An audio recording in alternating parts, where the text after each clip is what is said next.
Okay. Well, hello, everybody. So I am going Hello. to share my screen.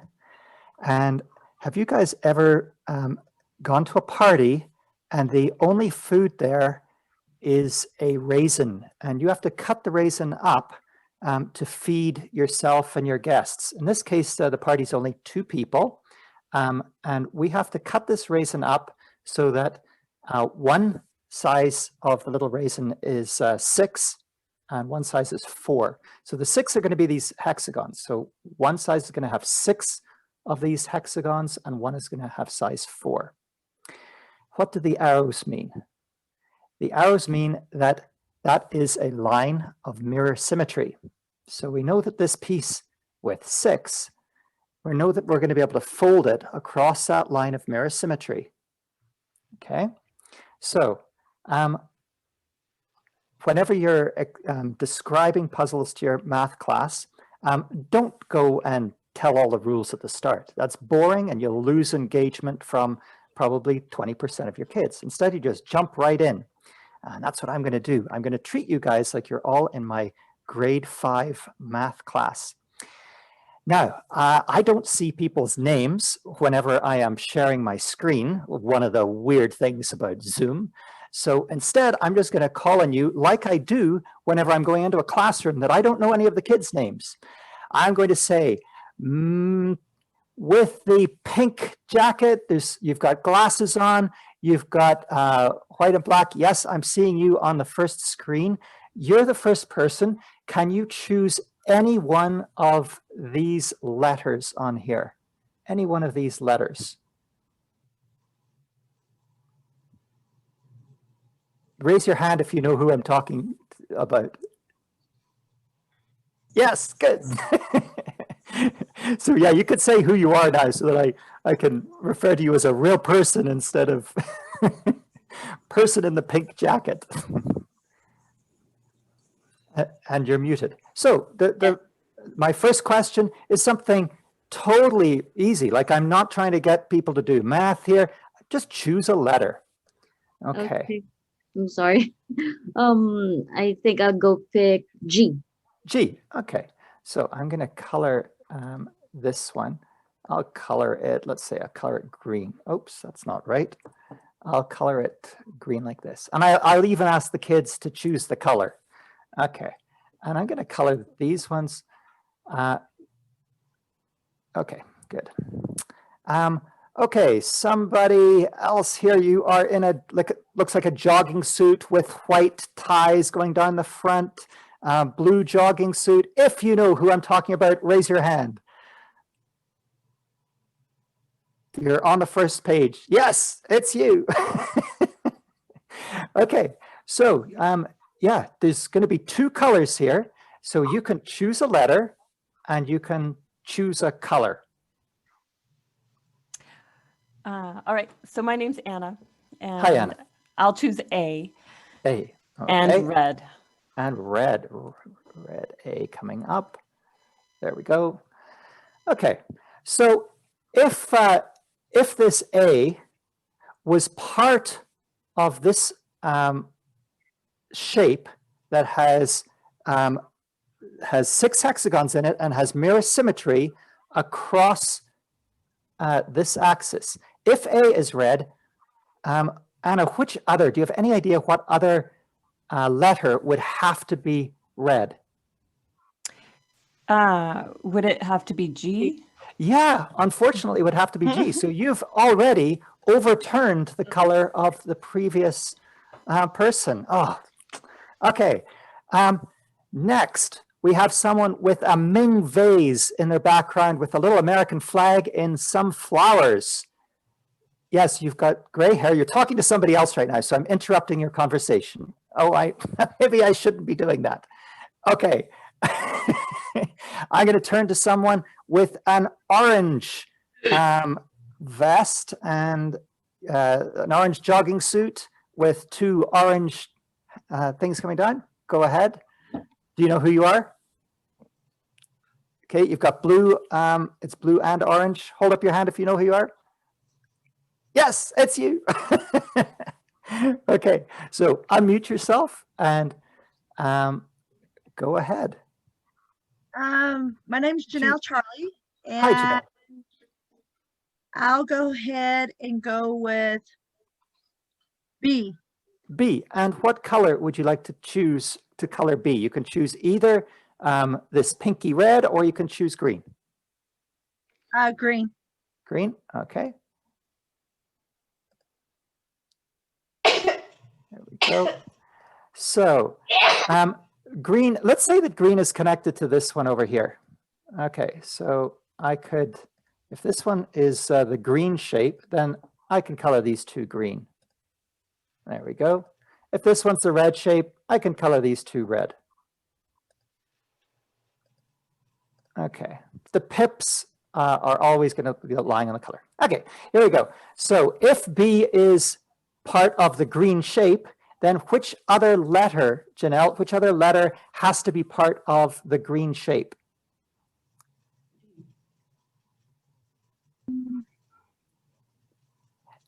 And of course, this is a trick question.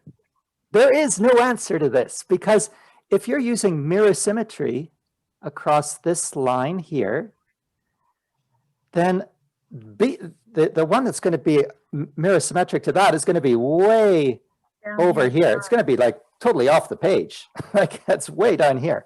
So that's a trick question. And you should be asking your kids trick questions so they don't trust you at all. You do not want your kids to trust you. You are there to thwart their thinking and to get in their way. So yeah, that's a trick question. There is no answer. So that means that we have a problem. B can't be green. So because of that, we have to color green another color. There we go. Okay. So now I am going to go to another person with glasses, and you have a picture behind you. I don't think is that Van Gogh? Yes, it is Van Gogh. You've got a picture on the wall behind you of Van Gogh, Starry Night, I think. Do you know who you are? Raise your hand if you know who you are. You're in a room with a gray painted background, and oh yes, I see that you've raised your thumb. Okay, you're right. So name because this one is colored red, which other one has to be colored red? So our red shape is the 6. It's got this mirror symmetry. I guess you guys need me to hold my hand like that. So it's going to be folding like this. Because J? this, J? Yes. Correct, yeah. Now you're going to have a lot of kids who get confused over mirror symmetry. Doing this online, it's a challenge. So I'll also be presenting another puzzle that's much easier to do online. But mirror symmetry, if kids don't get it, and about 10% of your kids, I really need to come over to them and I need in a real classroom, and I need to actually cut out the shape and show them, okay, it actually folds. Can you see where it folds? Imagine this was ink on this side and ink on, okay, see my two thumbs come together. So this is a puzzle that sometimes needs you to really be there physically.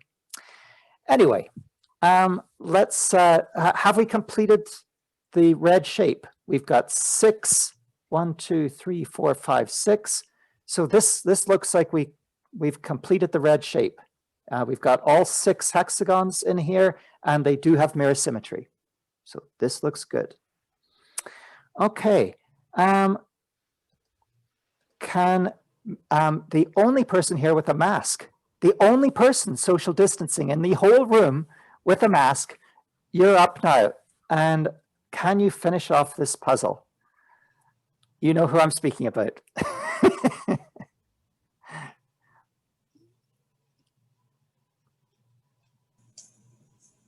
Me? Yep. Okay. My name is Doris Cly, and I'm trying to think. I teach second grade, so this is over. Oh my head. no, second grade. Okay. Well, Mirror symmetry is actually something that kids, it's one of the first things that they see. They look up into their mother's face and they immediately see symmetry, left-right symmetry. So we as humans are pretty good at doing mirror symmetry from a very, very young age. So that said, you get to choose either I or D here. And I'm just gonna, you can choose either one and then we can choose a color. Well, I guess it has to be green. Yeah. So you can choose either one. Okay, I'll choose D then. Okay. And now I want you to imagine this shape, this green shape, and you're going to be folding it across this line. And it has to have mirror symmetry. So which other letter? Both sides has to be the same. Yeah, it has to be. Oh, okay, got it, Okay. got it. So yeah, grade 2 and grade 1 teachers, you wouldn't want to do this in your classroom. But like I don't, there's beautiful stuff that you can still do. Not this puzzle, but other ones. Okay, let's say that was a total success. And of course, maybe next time you invite 3 people to come to your party. And this time you have a bigger raisin to cut up to share with them. Okay, so I'm going to ask the person whose hands are clenched like this. You are now up. Oh, and let me see. I'm going to color these before you even get started. So I'll color this one pink. I'll color this one. Let's color that one green, and I'll color this one. In the classroom, I would ask the children, especially kids who are struggling with math, I would ask them to actually choose these colors. For anyone who's colorblind, is this green and this red okay? Or does anyone that's colorblind, is this a confusing 2 colors? Everyone okay? Okay. So the first thing in this puzzle is that if a pip is lying on a hexagon, then that hexagon is the color of that shape. So these 2 hexagons have to be part of this 7 shape. This hexagon has to be part of this 8 shape, and these 2 hexagons have to be part of this 8 shape. Okay. I am going to go with a person the person who was formerly holding their hands like this. You are with a beautiful fake backdrop of a cabin in the woods. It looks like Canadian woods because I can see the trees there that look very Canadian. Yes. Okay. So choose a letter, any letter. This is going to be harder, but choose any letter and then take a guess about the color. And you're muted. Okay, hello, my name is Suzanne. Hi, Suzanne. I have my grandkids here. One used to be in the math circle helping me. I thought it was Oh, me. good. Yeah, so you're allowed to get help. Okay, what did you say? She wants the K to be blue. K is blue. Okay, I'm going to ask then, not you, I'm going to ask the person beside you. I want to know, because this is blue, what other letter has to be blue? Because this T. shape has got mirror symmetry. T is correct. Okay. And it is time for my last rule. My last rule is that each shape has to be connected. So I can't color P and D green. Okay, they can't, these ones can't be green because the green then would not be all connected. Okay, so that's my last rule. You'll see that I took 20 minutes before I described all the rules of this puzzle. That is the way it should be. You do not want to come out and just blather about rules for the first 5 minutes of a grade 4, grade 5 classroom. That's boring and it will get you into trouble. Much better just to describe the rules. Let the kids fail. If the kids fail because you didn't describe a rule, laugh at them and say, yeah, you failed. Of course, it was pretty hard for you to succeed because you didn't know all the rules. So you can joke with them and get through it that way. Okay, Larry King, Mhm. the next person is 87. Oh the my person, and let's see. The next person is, I think, sitting on a bed, and you've got a small little photo, maybe a calendar behind you. I can't see what the calendar is. And you've got an open closet there. And I've got I see that somebody's given a thumbs up. Okay, go ahead, and you can choose Hmm? any letter. With a medical luxury. Well, no, I have a background. Oh, A cabin in the woods. Let's see. Okay, so Joanne, I'm hearing you now, but I was talking, I'm talking to somebody else now who I think understood I was talking about them, who's got their open closet behind them, and I think is sitting on a bed. So you're up and you're muted. Good, yeah, oh yeah, it's you. Okay. You're still muted. So the little. Okay. You're All still right. muted. I'm still muted? No, now you're good, Oh, Janine. It's okay. funny. Now I see your name. Whenever you start to speak, is the only time I get to see your name. I'm sitting on a chair. Oh, My you name's are. Janine. Yeah. Okay. That's uncomfortable sitting on. Okay. What's the question? You get to choose any letter, and you Mhm. get to take a guess about the color of that letter. Okay. Yeah. Let's say C, C. And what color would you like to choose? red. Okay. And Janine, The line of symmetry is going up and down in the middle of A, correct? yeah, between A and B.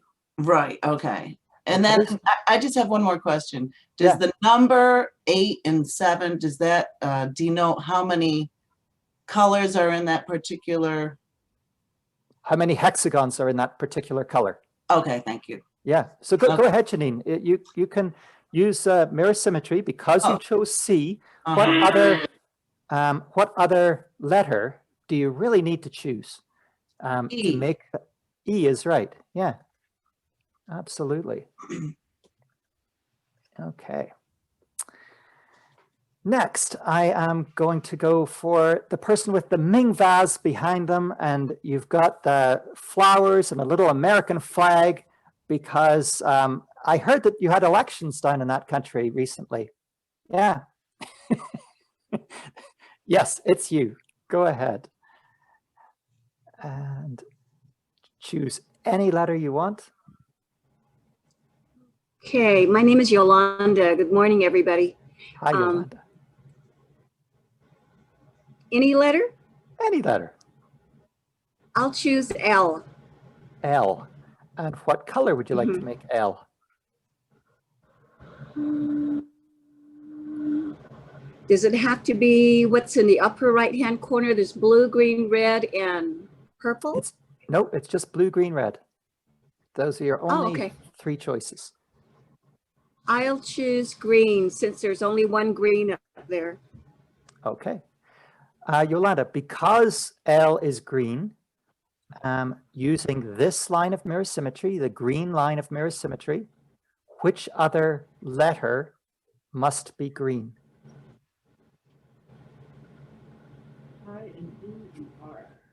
M, right? M. Okay. So you can see that if you have, let's see, it looks like that for you guys. So you kind of have L and M over on the same side. So if you're folding this like this, you can see that actually L and M are going to fold over here like this, right? You can imagine, you can extend this arrow. Let me extend it. Here it goes. Okay, see, I can extend that arrow. See, now it looks, you can see that line of mirror symmetry better whenever I extend it from one side to the other. So M kind of goes to S, L kind of goes to V. Okay. So it would have been Q then, right? Or is L, M okay? M is fine. It goes to S, and L goes to V. You can imagine if these are wet with paint, L, if I'm folding L, where does it fold? I'm folding it along this Okay, I line. see now. Yeah, Yeah. I see now. Okay. Okay, thank you. Yeah. Okay. I thought of butterflies' wings. Yes. So I typically use butterfly wings or stealth bombers. So I typically use one of those two examples to describe mirror symmetry as I'm walking around a class. Yeah. Okay, Thank you. the next person has a baseball cap on and has got one hand against their chin and has got a mustache and a beard, just like a nice proud beard. And you're muted. Hi, Hi there, David. I'm David Moreau, teaching Tuba City. Currently living in Tucson where there's internet. Okay, Okay. so choose any letter that you want, and we're going to color it in.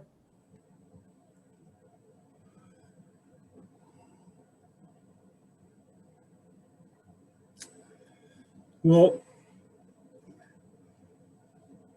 P has got to be blue.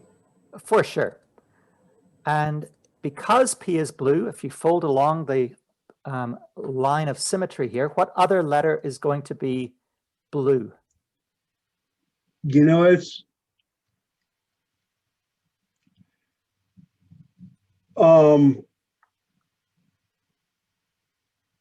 you know, I would say I, but I has to be green. Right. Doesn't I have to be green because it's connected? That's right. So it's got to be F. Question, David. This is a trick question. Yeah. Okay. P actually folds to itself.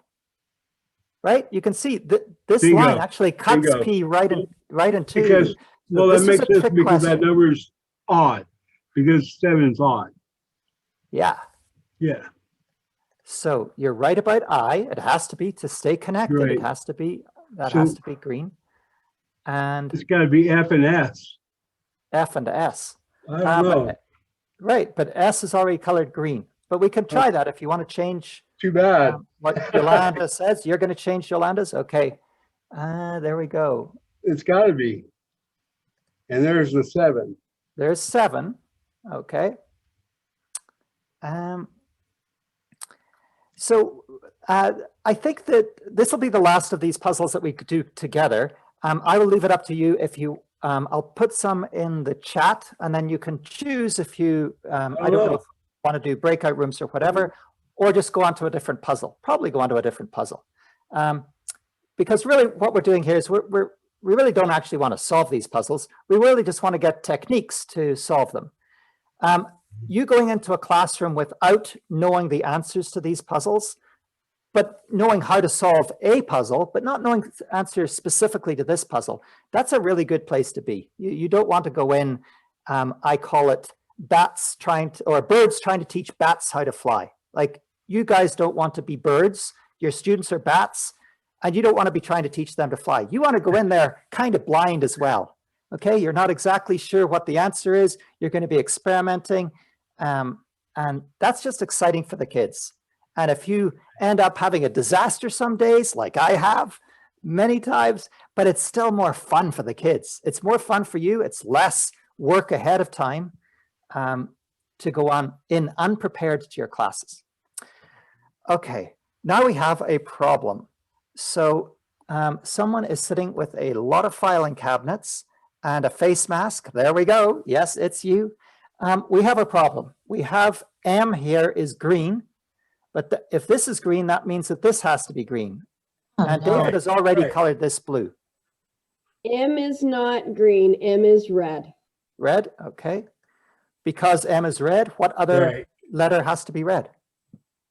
There is E. no other letter that has to be red. It folds on itself, but it does have to connect to the other red through those other three. Ah, okay. So, Right. So boom, boom, boom. done. Right. And that should complete all of the puzzle. Right. Yeah, that's it. Okay. Green. Done. That's it. So you can just verify got that it. that's good. Okay. I did. Some other things, pedagogic things to look out for here. Maybe First of all, Mr. yeah, go Mr. ahead. Hamilton, we're Yeah. just going to do. I have a question of clarification. So I'm seeing 3 lines of symmetry. Are we only focusing on one line of symmetry at a time? Because when I'm looking at, for example, you have the 8 that's going through the green, and then you have the 8 that's going through the red. And I'm looking at, yes. So when I look at that line that you just extended, the first one, Yep. the left and the right are not symmetrical. And so my brain is thinking that they you are. needed, They are. The L and the V, that's like an anchor and it's symmetric. Right. It's like an anchor. If I was to delete Oh, everything sure. else from this page, you would just end up with a, She might be confused because it's going into the green. so I'm looking at, for example, where your line of symmetry is that you just extended, I'm looking at E and J. E is red and J is blue. right. So it's only the green. This is, we're only talking about, whenever we're talking about the green, E and J were we're green. only looking at the green ones. Symmetry, right? So let me get these green ones out of here. Come on. There we go. Okay, here. I'm going to copy these. I'm going to move that. Okay. So this is the shape that I'm saying has Okay, so symmetry. we're only focusing on one color at a time. Correct. Yes. So if there are three numbers in the puzzle, then we're looking at 3 colors. Correct. Right. Okay, okay. So for 7, the Yep. line of symmetry that goes across, then are we only looking at the blue Correct. because it started with blue? That's right. It's on top Got of a blue hexagons. And this Okay, red one, just we're- needed that clarification. yeah. Thank you. Yeah. So pedagogically, one of the things that I never have happen in my classroom is I never have kids raise their hand unless I want them to raise their hand. And that is only to ask me clarifying questions. It's not to say that Johnny is genius and he's figured it out before everybody else. Oh, I've got the answer, I've got the answer. That robs every methodical slow problem solver in your entire class. It robs them of their own experience to solve this in their own time. So we're always trying to be protective of methodical problem solvers, of slow kids. So we don't allow kids to go, yeah, I've got the answer, I've got the answer. I go around everyone in the class, asking them for input. And in that way, I get to have a better barometer of how the whole class is doing, rather than just relying on the 5 self-selected students who are always raising their hands. If I only rely on five students, I don't know how the average person in the class is doing. So it's much harder for me as a teacher. So keep the hands down unless you want to ask somebody, do you understand the puzzle? Do you understand this? Like, but you're in control. Okay, so I'm going to, Henry, I'm going to ask, would you like to go for breakout rooms, or would you like to have a totally different puzzle? And when am I going to, Henry? So, Gord, your time is actually just up now. Oh,